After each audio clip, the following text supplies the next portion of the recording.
Sean bienvenidos todos a las noticias de Perú TV. Capturaron a alias El Galgo, quien sirvió al ejército y terminó como sicario. Este individuo sirvió al ejército peruano y pagó 7 años de condena en el penal Sarita Colonia. Está acusado por el delito de hurto agravado y tras recuperar su libertad, despertó su cruel y violento instinto asesino. Jonathan García Rodríguez, alias El Galgo, es el rostro de la misma muerte en los arenales Pacachuté de Ventanilla.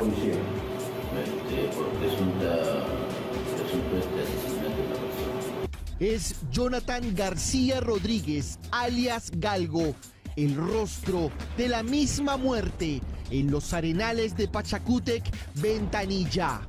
Otra muerte en la vez. La madrugada del último lunes, el ex recluso volvió a jalar del gatillo y tomó la vida de un joven de 17 años. La central de Ventanilla 360 recepciona una llamada donde indican de que a una persona le habían disparado. Hablando de temas de corrupción, Juan Silva se suma a la lista de allegados a Pedro Castillo, que está prófugo de la justicia.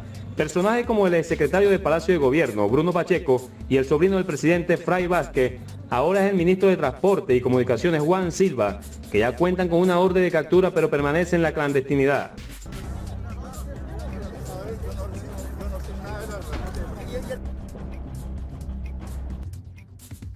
Es lamentable que al primer mandatario de nuestro país esté rodeado de gente que deben rendir cuentas a la justicia. Su ministro, su ex secretario general, sus funcionarios, sus propios sobrinos, empresarios vinculados al entorno del presidente Castillo, que deben rendir cuentas por presuntos actos ilícitos. Pero si las disposiciones que dio el Poder Judicial contra Bruno Pacheco y los sobrinos del presidente fueron un duro golpe para el Ejecutivo, la reciente orden de detención preliminar para Juan Silva, el exministro protegido de Castillo, han terminado por poner de cabeza a este gobierno. La popularidad del presidente Pedro Castillo no tiene popularidad, 71% desaprueba la gestión del presidente. A 10 meses de su mandato, esperemos cuál será su desenlace.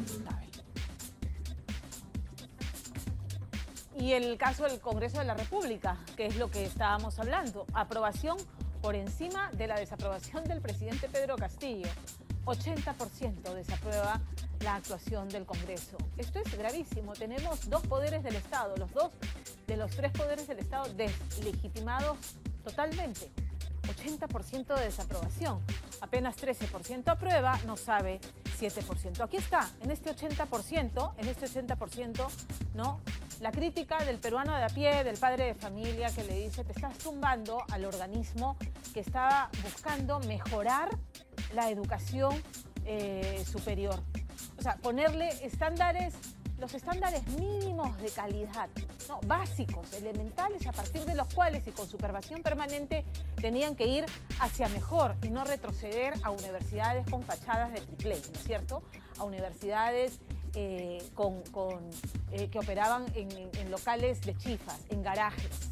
En otra noticia, cayeron los topos de Oriente, una presunta organización criminal dedicada al tráfico de terreno y extorsión. Meter hombres de inteligencia y se capta que existía un cabecilla de esta organización, ¿no? El hombre que se estaba enriqueciendo con estos terrenos era el sujeto conocido como Ernesto Murayavi Vázquez, alias Negrín. Una bien montada organización que tenía entre sus filas a varios profesionales que utilizaban sus conocimientos para el delito. Según la policía, tenían compradas a varias autoridades y funcionarios de Pucallpa, con los que negociaban a fin de adueñarse de terrenos privados, invadiéndolos y lucrando con ellos. La estructura criminal la fue mejorando. El modus operandi que él tenía requería pues de topógrafos, ingenieros, de funcionarios que le den pues las actas de posesión, para que todo parezca legal, ¿no? Mantente conectado activando la campana de notificaciones para que estés al tanto de los últimos reportes más importantes del Perú.